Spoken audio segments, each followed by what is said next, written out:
சென்னையில் நடந்து முடிஞ்ச ஏஆர் ரஹ்மான் கான்சர்ட்டுக்கும் சைபர் செக்யூரிட்டிக்கும் என்ன சம்பந்தம் இருக்கு? ஏஆர் ரஹ்மான் கான்சர்ட்ல உள்ள போயிட்டு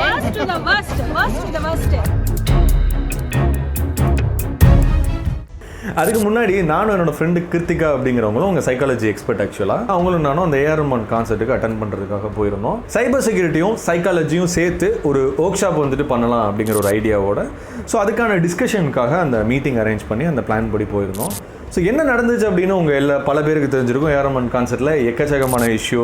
அஃப்கோர்ஸ் ஏஆர் ரஹ்மான் சாரே அதை அட்ரஸ் பண்ணி ட்வீட் போட்டு ஃபேன்ஸ் வந்துட்டு எல்லாருக்கும் சாரி அப்படின்னு சொல்லிட்டு ஒரு ட்வீட் பண்ணியிருந்தாரு. ஸோ இதுக்கும் சைபர் செக்யூரிட்டிக்கு என்னடா சம்பந்தம் அப்படிங்கிற டாபிக் உள்ள வரதுக்கு முன்னாடி என்ன நடந்துச்சு அப்படிங்கிறத நான் சொல்கிறேன்.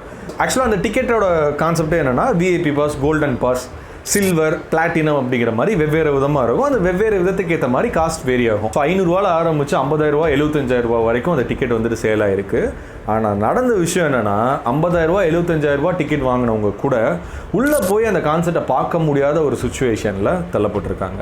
அதை விட முக்கியமான விஷயம் என்ன அப்படின்னா, அந்த கிரவுண்டுக்குன்னு ஒரு ஆக்குபைடு ஸ்பேஸ் இருக்கும் இல்லையா, அதை விட அதிகமாக டிக்கெட் சேல் பண்ணிட்டாங்க அப்படிங்கிற ஒரு மிகப்பெரிய குற்றச்சாட்டு இருக்குது. அதுதான் உண்மையும் கூட. அந்த மாதிரி விஷயம் அங்கே நடந்தது நம்மளால் ஏற்றுக்கவே முடியாத ஒரு விஷயம்தான். நார்மலாக டிக்கெட் எடுத்த சில பேர் கூட விஐபி பாஸ்குள்ளே நுழைஞ்சு ஏறி குதிச்சு வந்து அன்அத்தரைஸ்டாக உள்ளே நுழைஞ்சு அந்த கான்சர்ட்டை பார்க்குறதுக்கு முயற்சி பண்ணியிருக்காங்க. அஃப்கோர்ஸ் அதுதான் நடந்துச்சு. ஸோ இதனால் ஆல்ரெடி ஜென்யூனாக டிக்கெட் எடுத்துகிட்டு உள்ளே போய் பார்க்கணும் அப்படின்னு நினச்சவங்க கூட உள்ளே போய் பார்க்க முடியாத சுச்சுவேஷன் வந்துட்டு அங்கே ஏற்பட்டிருக்கு. டெஃபினட்டாக இது கரெக்டான முறையில் நிர்வகிக்கப்படலை அப்படிங்கிறது தான் ஒரு முக்கியமான விஷயம். ஸோ இதை தாண்டி coming to the topic cyber security. ஏன்னடா டே இந்த ஏஆர் ரஹ்மான் கான்செர்ட்டுக்கும் சைபர் செக்யூரிட்டிக்கும் என்னடா சம்பந்தம் அப்படின்னா, ஆத்தரைஸ்ட் அத்தன்டிகேஷன் அப்படின்னு 2 டாபிக் இருக்குது. சைபர் செக்யூரிட்டியை பற்றி நீங்கள் உள்ளே வரணும், எத்திக்கல் ஹேக்கராக நீங்கள் உள்ளே வரணும் அப்படின்னு நினச்சிங்கன்னா இந்த 2 டாபிக் ரொம்ப ரொம்ப முக்கியமான டாபிக். இந்த அத்தன்டிகேஷன், ஆத்தரைஸ் அப்படிங்கிற 2 விஷயத்தையும் நீங்கள் தெளிவாக புரிஞ்சுக்கணும். நீங்கள் உள்ள கான்சர்ட்டுக்கு போகணும் அப்படின்னு நினைக்கிறவங்க இந்த மாதிரி ஒரு பேண்டு கொடுப்பாங்க. நீங்கள் என்ன டிக்கெட் வாங்கியிருக்கீங்களோ அதுக்கேற்ற மாதிரி விஐபினா விஐபி, பிளாட்டினம்னா பிளாட்டினம், டைமண்ட்னா டைமண்ட், கோல்டுனா கோல்டு, சில்வர்னா சில்வர், அதுக்கேற்ற மாதிரி உங்களுக்கு பேண்ட் வந்துட்டு ப்ரொவைட் பண்ணுவாங்க. அந்த பேண்டை வச்சுட்டு அதுக்கான கேட்வேக்குள்ளே மட்டும்தான் நீங்கள் போகணும் அப்படிங்கிற ஒரு ரெஸ்ட்ரிக்ஷனை அந்த ஏஆர் ரஹ்மான் கான்செர்ட்டில் கொடுத்துருக்காங்க. இப்போ நீங்கள் சில்வர் பாஸ் வச்சுருக்கீங்க, கோல்டு பாஸ் வச்சுருக்கீங்க அப்படின்னா ஃபைன். நீங்கள் வந்துட்டு ஜென்யூனாக டிக்கெட் அந்த பாஸை வந்துட்டு ஜென்யூனாக காசு கொடுத்து வாங்கிட்டீங்க. ஸோ அந்த பாஸ் இருந்தால் மட்டும்தான் உங்களால் அந்த கான்செர்ட்டை அட்டன் பண்ண முடியும். அது வந்துட்டு அத்தன்டிகேஷன். ஃபார் எக்ஸாம்பிள் காலேஜில் நீங்கள் ஐடி கார்டு போட்டால் தான் உள்ளே போகணும் அப்படின்னா அது அத்தன்டிகேஷன். புரியும்னு நினைக்கிறேன் இந்த கதை. ஆத்தரைஸ்ட் அப்படிங்கிறது எதை குறிக்குது அப்படின்னா, நீங்கள் சில்வர் பாஸை வச்சுக்கிட்டு விஐபி பாஸ்க்குள்ளே போகணும்னு நினைக்கிறீங்க தெரியுமா, அது அன்ஆத்தரைஸ்டாக மாறிடும். நீங்கள் அந்த கான்செர்ட் அட்டன் பண்ணுறதுக்கான முழு தகுதியும் உங்களுக்கு இருக்குது. நீங்கள் ஒரு பாஸ் வச்சுருக்கீங்க, சில்வர் அப்படிங்கிற ஒரு பாஸ். ஆனால் அதுக்காக நீங்கள் விஐபி பாஸ்க்குள்ளே நீங்கள் உள்ளே நுழைய முடியுமான்னு கேட்டிங்கன்னா கூடாது அப்படிங்கிறது தான். முடியாது அப்படிங்கிறது 2வது, கூடாது அப்படிங்கிறது தான் ஒரு கரெக்டான வழிமுறை. ஆனால் இங்கே நடந்தது அதுதான். இதை பிரேக் பண்ணி நார்மலாக வாங்கின எல்லா பாஸும் வச்சுருந்தவங்க ஏறி குதித்து உள்ளே வந்து கொலாப்ஸ் ஆகி மாதிரி நடந்த ஒரு விஷயம் தான் அங்கே நடந்துச்சு. நெட்ஃப்ளிக்ஸோட வெப்சைட்டை ஒரு எக்ஸாம்பிளாக வச்சுக்கலாம்.